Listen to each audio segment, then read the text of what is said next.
Bienvenidos a Club de Prensa en NTN 24. Nos transmitimos desde Washington, a 3 cuadras de la Casa Blanca. No olviden ustedes que pueden encontrar este programa completo en nuestra página de Facebook, por nuestra cuenta de Twitter y el audio, el podcast en SoundCloud. Les doy la bienvenida a los invitados hoy. En primer lugar, el corresponsal del diario El Mundo de Madrid, Pablo Pardo. Bienvenido a esta mesa, como siempre. Muchas gracias. Alfredo Mesa, corresponsal del diario El País de Madrid en Caracas. Bienvenido a este programa. Gracias, Juan Carlos.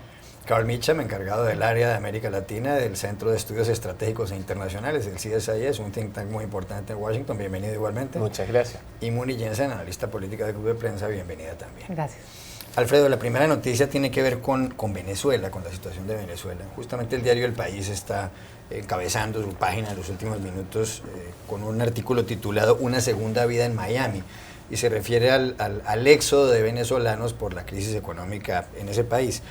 Habla muchísimo de que gran parte de los venezolanos han llegado en avión, sobre todo al estado de la Florida, en el sur de Estados Unidos. Se los llaman los balseros del aire, en referencia a los antiguos balseros que navegaban cruzando de Cuba a la Florida, y cuentan cómo en el Doral, una población que está prácticamente dentro de Miami, un área de Miami, ahí tiene unos 70,000 habitantes y un porcentaje muy alto, el 30% son venezolanos. Pero ese tema del que vamos a hablar en un segundo lo quiero atar a lo siguiente. Franklin Nieves, el fiscal que procesó y que condenó a casi 14 años de prisión a Leopoldo López, el líder opositor venezolano, ha huido, se encuentra en Estados Unidos, ha dado entrevistas en el diario The Wall Street Journal y en otros medios de comunicación. También ha dicho que el juicio contra López fue un juicio político, que él les pide perdón a López, a la esposa de López, Lilian Tintori, a los hijos de la pareja, porque en este juicio no se le permitió a Leopoldo López citar un testigo, no se le permitió mostrar ninguna evidencia. Hay gente que dice que con esto puede verse muy afectado el gobierno del presidente Nicolás Maduro, que por lo demás ha dicho que la revolución bolivariana está en estado de emergencia, todo de cara a las elecciones legislativas del 6 de diciembre, prácticamente dentro de un mes. La pregunta es, estas revelaciones de Franklin Nieves, que además parece que ha llegado acá con una cantidad de folders llenos de documentos, ¿pueden cambiar en algo la situación en Venezuela? Gracias, Juan Carlos. Buen día. No, la verdad es que yo no creo que no va a cambiar nada. No es la primera vez que la llamada revolución bolivariana pasa por un aprieto similar al de Nieves. Ya en el pasado, tanto el magistrado Luis Velázquez Alvaray como el Eladio Aponte Aponte denunciaron, digamos, la podredumbre del sistema judicial venezolano, y la respuesta de Hugo Chávez siempre fue politizarlo aún más el sistema judicial. Maduro, que está absolutamente casado con esa visión de mundo, tendrá también una respuesta similar, entre otras cosas, porque considera que cualquier refacción, cualquier cambio de rumbo, cualquier rectificación equivale a traicionar el legado de Chávez. Entonces, ellos no conciben una justicia distinta a aquella en la cual se apoyan todas las decisiones que toma el Ejecutivo. El Poder Judicial en realidad es un apéndice de lo que el Ejecutivo ordena, y bueno, la va a seguir esa situación hasta que las mismas circunstancias o un proceso electoral lo lleven definitivamente a que tenga que replantearse todo. ¿Qué puede pasar en las elecciones de diciembre, Carl Mitcham? Yo creo que las elecciones están pasando por un tipo de preguntas. La gente quiere saber si son de verdad o no, y con cosas como estas, claramente la salida de Brasil de este grupo de acompañamiento para las elecciones confirma que realmente no son elecciones de fiar.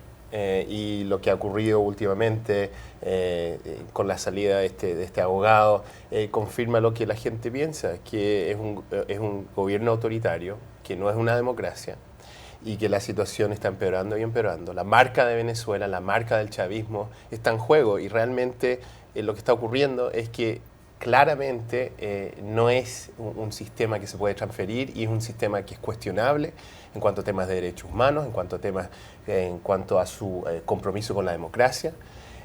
Así que yo creo que esto es muy negativo para ellos. Estoy de acuerdo con lo que dices tú, que no va a cambiar la situación dentro de Venezuela, pero claramente afuera de Venezuela es muy difícil poder hablar de Venezuela como que si fuera un país normal, un país donde hay una democracia, donde todo el mundo puede participar. Hay políticos, hay prisioneros políticos.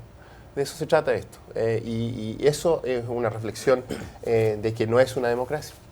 El propio Departamento de Estado expidió ayer un comunicado diciendo que no hay independencia judicial en Venezuela. Sí, bueno, yo creo que es simplemente constatar lo obvio. Todo el mundo ya da por hecho que no hay separación verdaderamente de poderes en Venezuela. Venezuela tiene su propio sistema político sin igual en el resto del mundo, bolivariano. Y bueno, pues, lo curioso es que el Departamento de Estado le haya tardado tanto tiempo en darse cuenta. Aparte, digamos que toda la estrategia política de Maduro siempre es no ceder, no ceder, no ceder y, como si dijéramos, doblar la apuesta. Con lo cual yo no creo que con estas revelaciones, ni incluso con un posible triunfo de la oposición o probable triunfo de la oposición en diciembre, Maduro vaya a sentarse a negociar ni vaya a admitir que nada está mal. Pueden cambiar las cosas, Alfredo, en las elecciones, porque hay quienes dicen que la oposición no lograría unas mayorías suficientes en el Congreso para cambiar el curso de Venezuela. Sería el comienzo de algún cambio, si tal cambio fuese posible. Es decir, hay maneras de que el Ejecutivo pueda inmovilizar al Legislativo. Es decir, en las últimas semanas el gobierno de Maduro ha sido muy hábil solicitando jubilaciones anticipadas a magistrados leales para sustituirlos por otros que van a tener mucho más periodo de tiempo. Son 7 años de cada periodo de magistrado. De manera que se asegura al menos un control del Poder Judicial en los próximos 7 años. Y otra estadística que quiero citar, tal vez reveladora en ese sentido. En un libro reciente que se llama el TSJ, por Tribunal Supremo de Justicia al Servicio de la Revolución, hay un dato no menor para poder entender la situación venezolana. Cuando cualquier particular, cualquier organización intenta un juicio contra el gobierno, siempre pierde. Y digamos, con el chavismo en el control del Poder Judicial, creo que va a ser muy complicado ver esos cambios en el corto plazo. Será, por supuesto, una alegría para la oposición, para aquel país que está clamando desde hace mucho tiempo por un cambio, por un nuevo modo de hacer las cosas, pero en modo alguno va a significar un cambio total y visible. Es decir, yo sigo insistiendo de que Maduro se va a trincherar en la suya, va a seguir por lo que él le denomina el legado de Chávez, que es este modelo hostil con la empresa privada, que es este modelo que pretende centralizar toda la distribución de alimentos, que pretende hacer todo lo que el Estado, lo que podrían hacer los particulares, y en todo caso dejar para que cercanos y amigos puedan captar esa renta y luego revenderla en el mercado negro y llenarse de mucho dinero. Y entre tanto sigue el éxodo de venezolanos, como decíamos al principio, en Doral, en la Florida, sobre todo especialmente. Se habían registrado en el año 2000 90.000 venezolanos, en el año 2010 se han registrado 215.000. España es un país que ha recibido, un país de 45 millones de habitantes, a 200.000 venezolanos. En Colombia han llegado 150.000 venezolanos a Colombia en los primeros 8 meses de este año. En el Perú, el 4,6% de los extranjeros que llegan son venezolanos, y en Uruguay hay 60 solicitudes al mes de venezolanos que quieren radicarse en ese país, todo aparentemente por la situación económica de Venezuela. Bueno, yo creo que los del sur de la Florida los tienen que volver a contar, porque estoy segura que se han multiplicado en los últimos años. Y es que en el sur de la Florida se ha contado desde hace décadas la historia de América Latina, y si uno mira en sus migraciones realmente alcanza a ver las olas de crisis que ha habido en la región desde los cubanos, que ya no son solamente un exilio, sino una fuerza política en ese estado. Hemos visto hace más o menos 20 años un éxodo de colombianos cuando la situación de seguridad y la económica fueron tan complicadas, y se crearon unos enclaves dentro del sur de la Florida muy colombianos, con sus restaurantes y sus digamos, manifestaciones culturales. Ahora son los venezolanos los que se han tomado la zona, venezolanos que no necesariamente han llegado en balsa, sino en jet, y con muchísimo dinero, y que han invertido muchísimo dinero en Miami y en sus alrededores. Ha habido una oleada de argentinos, basta con escuchar los acentos y uno se da cuenta que el país está en crisis cuando sale uno del aeropuerto y pasea por las distintas ciudades de la región. Pero hay una especie de segunda ola que está sucediendo ahora, y es que si bien algunas de estas personas llegaron jóvenes y con familias, ahora se están estableciendo en la Florida y se están convirtiendo, como los cubanos, en fuerzas políticas. Ya hay venezolanos, colombianos en cargos clave en las administraciones de las distintas partes del estado, y creo que si bien en California se puede contar la historia de México, en la otra costa se cuenta la historia del resto de la región. Ya regresamos a Club de Prensa.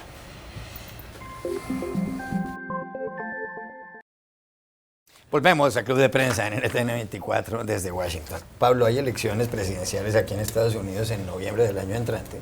Es decir, falta prácticamente un año para esos comicios. En el Partido Demócrata se da casi por descontado que la candidata puede ser Hillary Clinton. Claro que uno nunca sabe qué puede pasar en política. Está esa famosa frase de Wilson, el político inglés, que decía: una semana en política es una eternidad, puede pasar cualquier cosa. En el Partido Republicano, el candidato que hasta ahora encabezaba las encuestas era Donald Trump, el multimillonario neoyorquino. Ahora resulta que en las últimas horas se ha conocido una encuesta del New York Times y CBS News, y la CBS, según la cual Donald Trump ha pasado al segundo lugar. El 26% lo ocupa el que va encabezando el sondeo, que es Ben Carson, el neurocirujano afroamericano de 64 años y autor de algunos libros. Donald Trump ha pasado al segundo puesto, decíamos, con el 22%, y mucho más atrás aparecen Marco Rubio, el senador cubanoamericano de la Florida, con un 8%, y Jeb Bush, hijo y hermano de expresidentes, con el 7%. Está en el cuarto lugar junto con Carly Fiorina.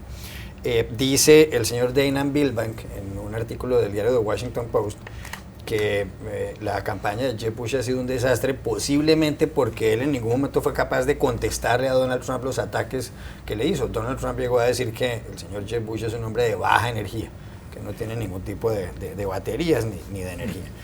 Y todo esto se suma a un hecho del cual usted escribió en el diario El Mundo, según el cual el señor Jeb Bush ha tenido que recortar un 45% el presupuesto de su campaña. ¿Se hundió Jeb Bush?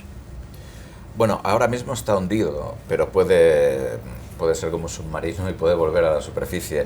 Hay que tener en cuenta que todavía falta mucho para las elecciones. Por ejemplo, yo veía el otro día datos sobre Carolina del Sur, que es el tercer estado que celebra primarias. Solamente el 19% de los votantes republicanos han decidido a quién van a votar, lo cual crea una incertidumbre enorme.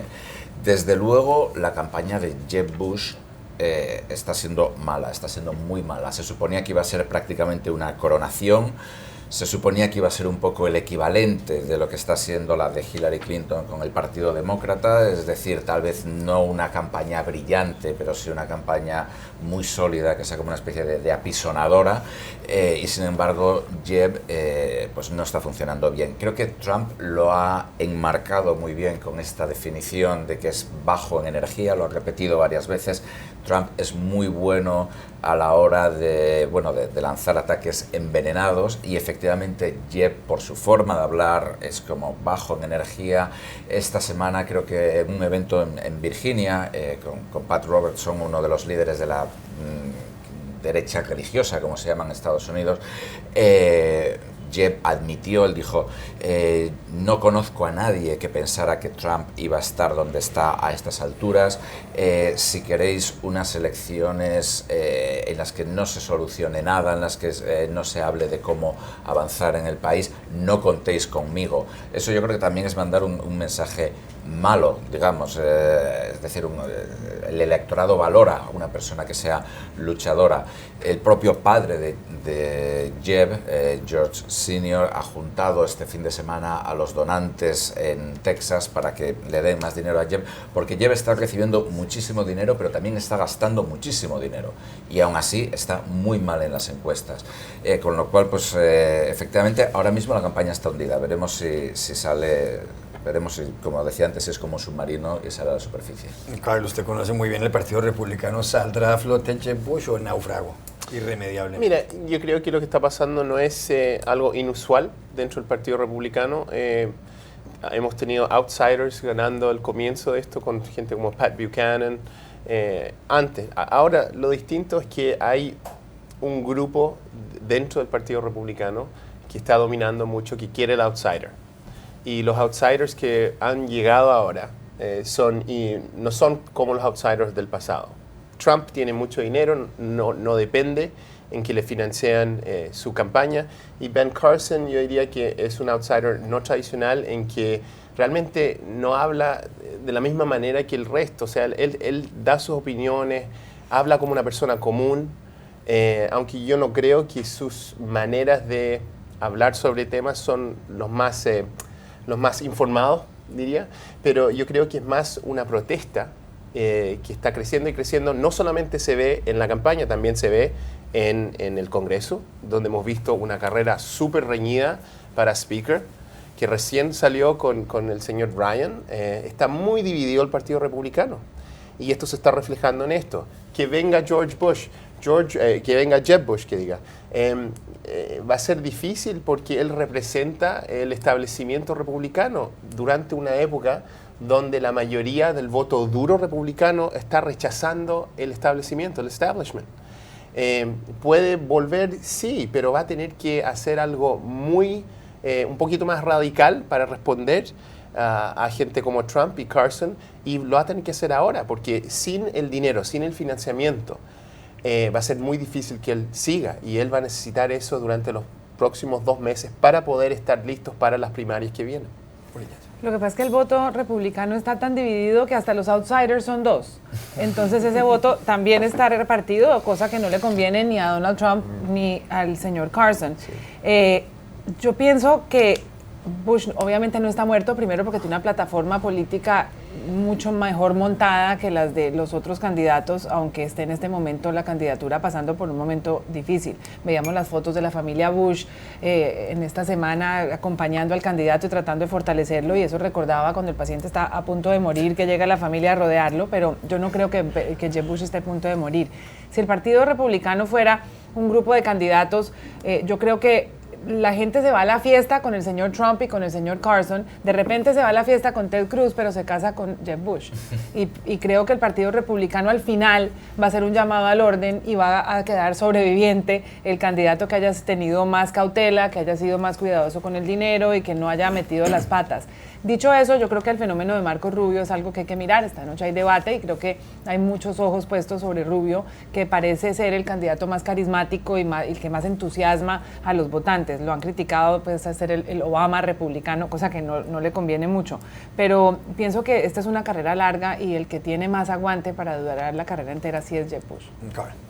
O puede ser un año como el que fue en los 60, a fines de los 60, cuando salió Barry Goldwater, que era un libertario que hablaba probablemente a un segmento importante del Partido Republicano, pero no era popular con la masa crítica americana. Y ahí el Partido Republicano cambió y adoptó otro tipo de estrategia. Aquí el Partido Republicano, quizás para moderados como yo, no refleja dónde va el país en cuanto a actitudes, en cuanto a las minorías homosexuales, gay, en cuanto a mujeres, en cuanto a hispanos, en cuanto a temas migratorios, en cuanto a la marihuana.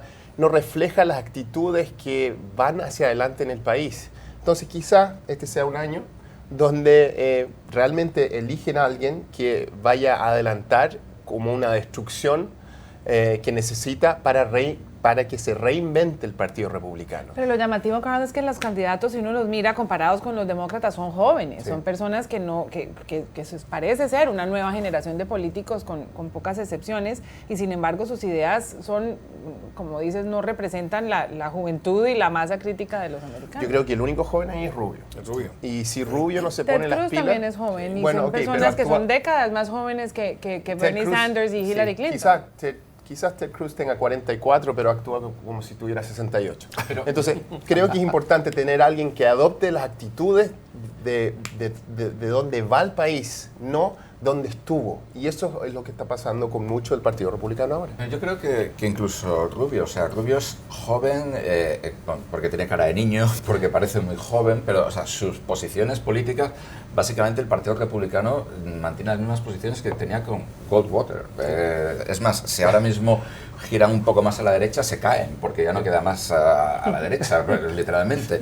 Y Rubio, por ejemplo, pues es decir, en materia de inmigración, pues él ha dicho que no a la reforma inmigratoria, es decir, todo el mundo se está moviendo a la derecha. Rubio, efectivamente, yo creo que al menos Rubio tiene la ventaja de que es joven, de que es fresco, de que es nuevo, de que el votante no lo asocia al viejo establishment, pero desde el punto de vista ideológico yo creo que es problemático Rubio también, porque es exactamente más de lo mismo. 30 segundos, ¿cómo lo ve un corresponsal como Alfredo Mesa? Bueno, uno desde fuera ve con preocupación lo de Trump, no solo por la carga racista de su mensaje, sino incluso porque se acuerda, digamos, de la promesa también que hiciera el teniente coronel golpista Hugo Chávez de, digamos, cambiar y freír la cabeza en aceite de Copellano en referencia a los militantes de los partidos políticos. Es un discurso muy agresivo que da cuenta de que puede tener un entusiasmo, La diferencia que yo veo es que acá hay una institucionalidad seria, acá hay un país que va demográficamente cambiando y que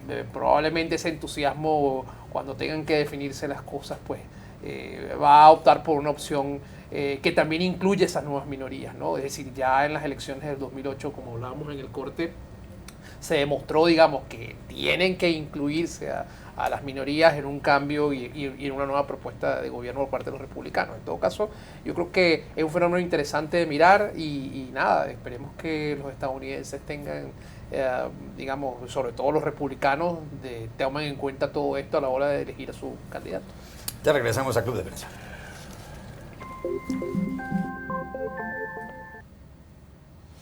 Último minuto en Club de Prensa hoy. Mooney Jensen, el Foro Económico Mundial, publica una encuesta hecha en 125 países con los millennials, la gente que ha llegado a la mayoría de edad en el año 2000. ¿Qué dicen los jóvenes, los líderes que más valoran? Número 1, Nelson Mandela, surafricano. Número 2, el Papa Francisco. Número 3, Elon Musk, un empresario. Número 4, Mahatma Gandhi. Número 5, Bill Gates. ¿Está de acuerdo con ese ranking? Los millennials admiran a los hombres más que a las mujeres, por lo visto, y a los hombres de paz, no a los generales y a los líderes fuertes, sino a los hombres espirituales, creativos, pacíficos y conciliadores. Carl Mitchell. Mira, yo no sé si esto representa el pensamiento de los milenios. Este es un grupo que viene dentro del World Economic Forum y esta gente que realmente maneja temas, ¿cierto? Pero no creo que esto representa la masa crítica de los milenios. Así que yo no sé en 450 ciudades. No sé. Alfredo Mesa. Yo creo que no solo representa a los millennials, representa a los que no estamos en esa generación también. La lucha de Mandela es muy inspiradora por el sacrificio de estar 27 años preso y sobre todo por salir como salió de la cárcel, dispuesto a perdonar y enrumbar a su país y darle el cambio que tuvo. Pablo Pardo. Horriblemente convencionales los millennials. Yo esperaba algo más original. Por ejemplo, ¿quién? Bueno, yo no soy millennial. Para mí el gran líder histórico es el líder de Pink Floyd, Roger Waters. Yo somos dos también. Roger Waters. Perfecto. Gracias a los cuatro. Ustedes los espero mañana en Club de Prensa.